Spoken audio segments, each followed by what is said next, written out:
Hi guys, it's Miss Robin, and in this video we are going to look at how a few student authors revised their writing with part charts. So let's look at example one. This is from the comic Grabbed by a third grade student author, and you can click here to read the entire comic if you want, but we're just going to look at one page. So here's his first draft. Remember, the goal of revising is to turn your telling sentences into showing sentences. So here's his telling sentences in his first draft. Here's what he's got. The boy played basketball. The basketball court was creepy. It had smoke around it, also dead leaves around everywhere. So we've got a few beginnings of images, like the smoke and the dead leaves, but then we've got this be verb was, um, and this adjective creepy. So we don't, things can look creepy in a million ways, so we don't really know what to picture. And this verb had, it doesn't tell us how this smoke is moving. So let's look at what this student did in his part chart. So here he listed all the parts of this scene: the leaves, the smoke, the wind, the ball, the net, the hoop. Um, and over here, he wrote a sentence about each thing using an action verb, not a be verb or a had verb. He used the action verbs from the one of the word banks. So take a look at what he comes up with here. Instead of remember in the draft, dead leaves around everywhere. We don't really see how they're moving. Here he gives us this action verb, swirl. Dead leaves swirl around in circles. Then he shows us how the smoke moves in wavy lines through the sky, and we also get the where it's moving. Wind, the cold wind blows. Here we get some motion again.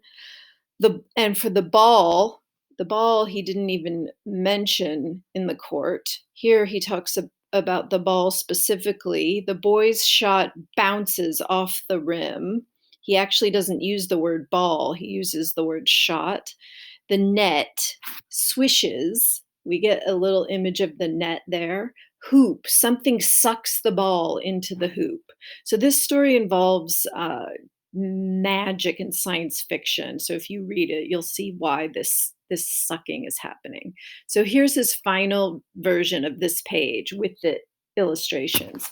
Dead leaves twirl around in circles. When the cold wind blows, smoke moves in wavy lines through the sky. The boy's shot bounces off the rim, and the net swishes. Something sucks the ball into the hoop. Now let's take a look at what this author did in example 2. He wrote this when he was in 5th grade. You can click here to read this entire book, and it's part of this comic is a 3-comic series called Battle for Bufinity. This issue is called Denwin's Dermatitis. So here's his first draft. Denwin started the spacecraft and it exploded. So we don't really see anything specific, any of the objects around him. The spacecraft is, it has tons of parts. So let's look at the revision. Here's how he zoomed in on all the different parts of this scene: the smoke, the methane, the tail fin, the red button, the hatch, Denwin's eyes. So he zooms in on these specific things. The smoke filled the air. Here we get an action verb, filled. Methane leaked onto the dirt, another action verb.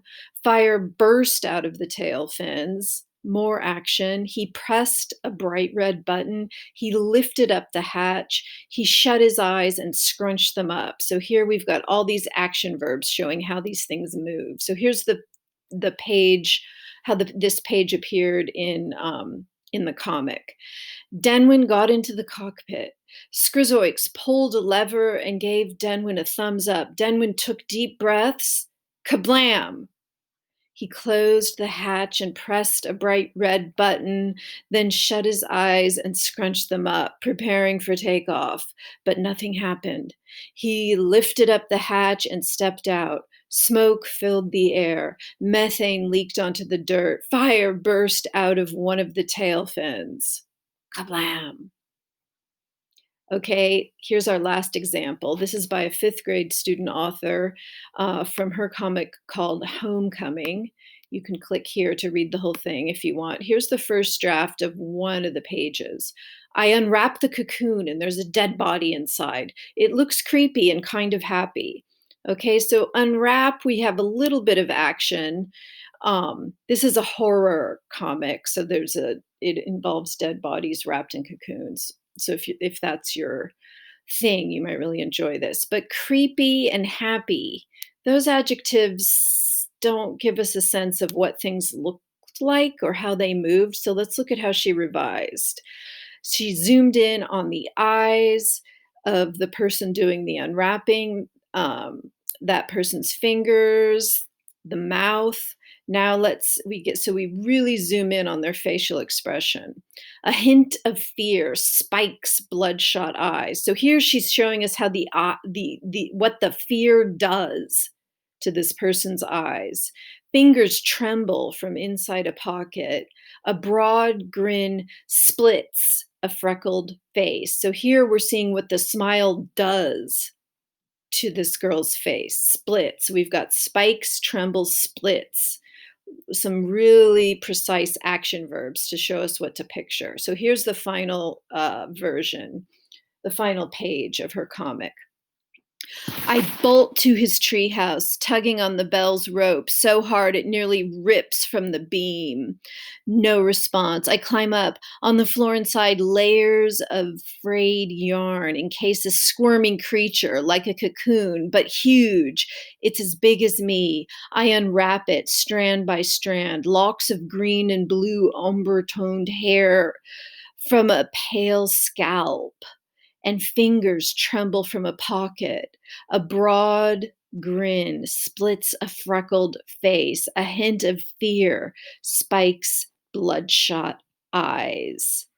So there we get a really creepy and haunting description of what's inside this cocoon. Okay, I hope this helps. Now it's your turn to try out using a part chart, revising a piece of your own writing. Okay, see you later.